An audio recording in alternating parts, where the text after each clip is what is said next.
Oi pessoal, nesse canal científico eu quero comentar sobre as leis da termodinâmica. Se conseguir interpretar bem as leis da termodinâmica, para mim, uma das principais leis da física, tá? Porque você consegue parametrizar até cosmologia com a lei da termodinâmica, as leis da termodinâmica. Tá certo? Então vamos lá.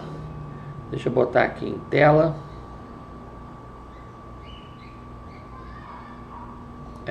Tela. Minimiza.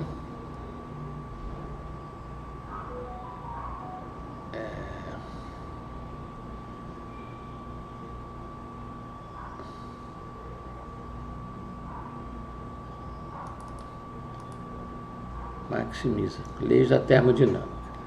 Vamos dar uma olhada aqui nessas leis da termodinâmica, tá? Reparem que aqui a lei zero, tá?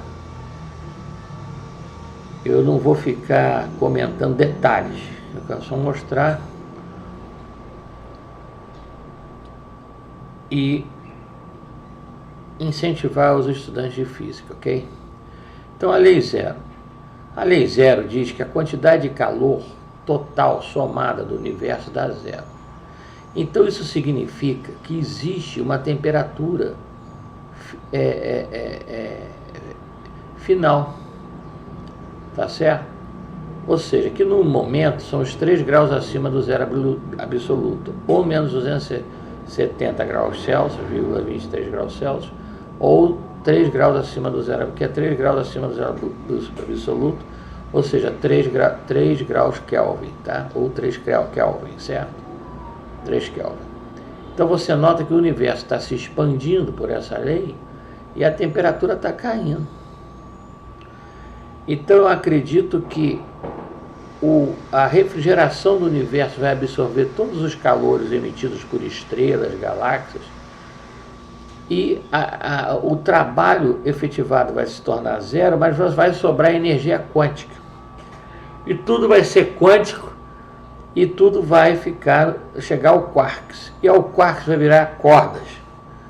E talvez nós tenhamos uma civilização de cordas. O ser humano vai se transformar em cordas. Tá certo? Bom, enfim. Continuando. A primeira lei é isso aqui.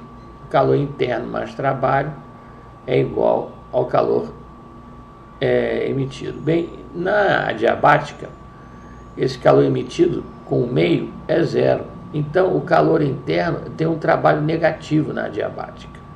Tá certo? Vamos para a segunda lei. A entropia total de um sistema isolado nunca diminui. A entropia sempre aumenta.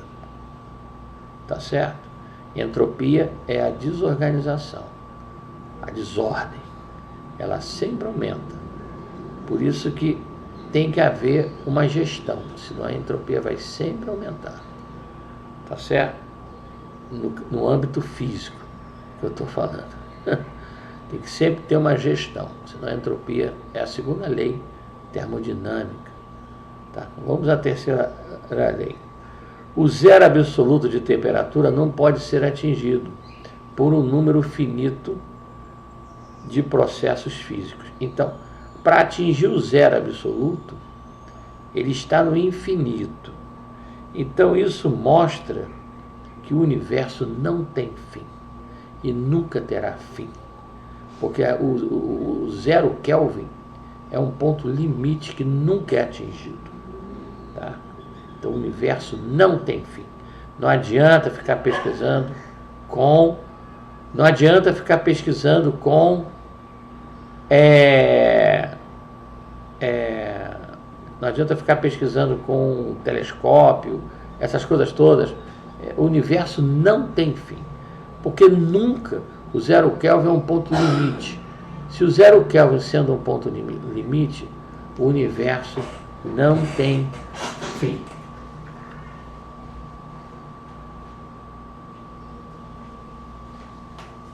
Enfim.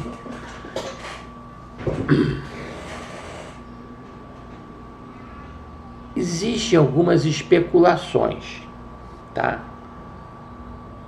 O universo tem um fim. Ele não pode ter fim. A terceira lei da termodinâmica mostra que ele não tem fim. O fim está no infinito. Infinito é infinito, é inatingível. Porque você nunca vai atingir o 0 Kelvin. Nunca vai atingir. Nem que seja por uma vibração quântica. Nem que seja pelo quarks. Nem que seja pela teoria das cordas. O universo nunca tem fim. Ele é infinito mesmo, porque você não consegue atingir o 0 Kelvin, que é um ponto limite. Então, quando toda a energia for absorvida dos astros, das galáxias, vai sobrar os black holes, e os black holes vão um black hole vai absorver o outro black hole, e ele vai evaporar. Os black holes também vão evaporar. E aí vem o fim? Não. O universo será quântico, todo ele quântico. E aí entra o quarks, e aí entra a teoria das cordas. Talvez o ser humano seja vai ser uma cordinha lá no infinito, que não tem fim. Tá certo? Então o universo ele é eterno. Ok? Aqui eu tenho uma máquina térmica, o rendimento de uma máquina térmica. Pressão, volume, aqui é a parte isotérmica e aqui é a parte adiabática. A parte adiabática, como eu falei, a quantidade de calor é zero, mas a energia interna existe. Uma energia interna negativa, tá? Como eu já mostrei aqui, ó. Energia interna, a quantidade, a troca de calor com meio é zero, mas, então, se aqui é zero, a energia interna produz um trabalho negativo, tá? Isso aqui para a máquina térmica, tá? Então, você tem o calor fornecido pela fonte, calor perdido, que o calor perdido numa máquina térmica, você pode comparar com o universo. O calor perdido, ele é a entropia, a irreversibilidade. Tá? Aqui está o trabalho útil. Tá? E aqui é a temperatura da fonte fornecedora de calor, temperatura hot, quente. Tá? Então veja que o trabalho é o trabalho fornecido menos o perdido. Prestem atenção. Trabalho é o fornecido menos o perdido. Tá certo? Bom, o rendimento de uma máquina térmica é o quê? É o trabalho, tá, dividido pelo fornecido. Tá certo? Mas como o trabalho é o fornecido, aqui dá 1. E aqui, como é o perdido pelo fornecido, então veja bem, é o perdido pelo fornecido. Então dá 1 menos a quantidade de calor, que é energia. Não confundir com temperatura, que é vibração das moléculas. Energia em joules, 4, alguma coisa joules, em calorias, né? Então a quantidade de calor perdida pela quantidade de calor fornecido. 1 menos a quantidade de calor perdido pela quantidade de calor fornecido na máquina térmica. E você tem em temperatura. Não confundir que energia não é temperatura. Temperatura é vibração das moléculas. Energia em joules. Tá? E eu vou comentar no final um detalhe. Tá? E aqui você tem na refrigeração, é o contrário. Tá? Então, aí, tanto é que na refrigeração, na máquina termo, o W está em cima. Na refrigeração, o W está embaixo. É o fornecido menos o perdido e o frio. Por que o W está embaixo? Porque aquele é maior. Tá? Então, o menor pelo maior que vai te dar o rendimento. Aqui o W está em cima porque ele é menor. Tá? Então, é o menor pelo maior. Tá? Continuando. Não posso perder muito tempo aqui na demonstração. Então, você tem na máquina térmica o trabalho fornecido menos o perdido, e aqui está o rendimento perdido, 1 menos o perdido vezes o fornecido. Tá? Aí na refrigeração, o fornecido menos o perdido, e a quantidade de calor cold, né? Fornecido menos o perdido. Repare que aqui é cold, aqui é o perdido. Não confundir cold com perdido, tá? Isso aqui é importante. Aqui também, ó, não confundir aqui perdido com fornecido, tá? Então, você tem, na verdade, 3 calores, né? O calor fornecido, perdido e o cold. Tá? Que o cold também tem calor, tá? Ele é relativo, tá certo? Enfim. Então, no universo, lá no seu extremo, o que eu quero mostrar com isso aqui? Deixa eu sair daqui. Deixa eu sair daqui. Espera aí, um instante só. Eu vou sair daqui. Por que eu falei isso aqui? Espera aí.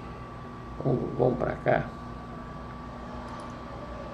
Vamos voltar para cá, para a câmera. Por que eu estou falando isso? Porque sobre as pesquisas que eu vim fazendo,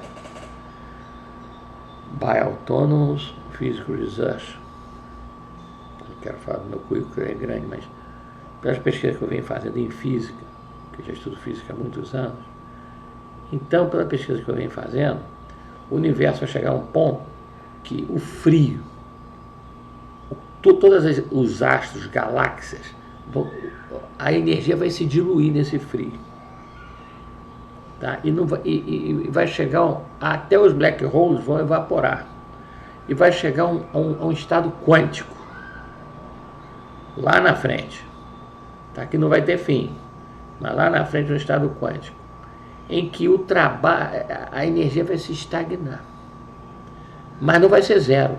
Porque vai ser quântico. O que vai ser zero vai ser o trabalho convencional conforme conhecemos.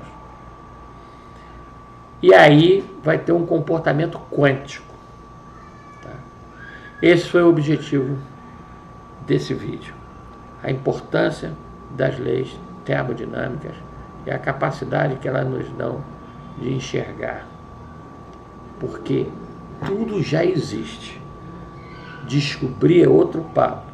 Descobrir é outra coisa. Você descobre o que já existe. Ninguém descobre nada. O cara descobre o que já existe. Nós conseguimos ver o que já existe, porque a nossa visão é limitada. Tá? Mas a física continua avançando. Tá?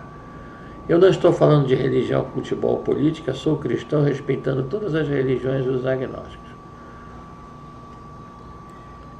A fé é uma coisa pessoal, não tem nada a ver, inclusive na própria definição da Bíblia, Hebreus 11:1, a fé é a certeza que se espera, a prova que não se vê. Então, fé é outra coisa. Na física, a tendência é o universo chegar no estado quântico e nunca acaba. É eterno. Tá certo? Muito obrigado em nome de Jesus Cristo, no qual eu creio. Não estou falando de religião, futebol, política. Sou cristão respeitando todas as religiões dos agnósticos. E uma dica para os estudantes de física: estudem e interpretem bem o chamado ciclo de Carnot. Tá? Me permita, vou desligar a câmera.